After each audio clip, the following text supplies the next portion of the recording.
Aldico, vístete, ya está casi 4. Cale irán de la tante Mariette. No quiero.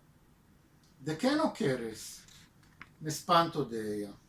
¿Te espantes? Parece una bruja.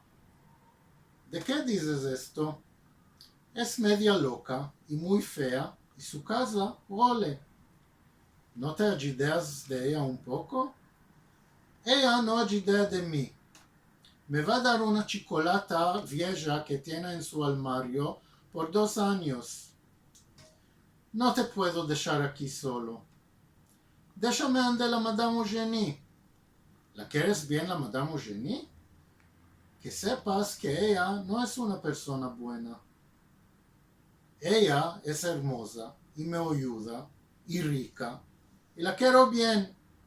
Madame Eugenie no te deja desmudar en su apartamento. No va a desmudar. Va a oír sus consejicas de cuando era la reina de hermosura de Balat.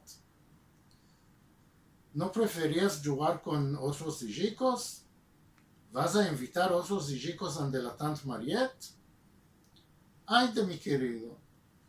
Quedaremos allá un poco por 1 hora y después iremos a Emilian a comer jalvachicha con Don Durma.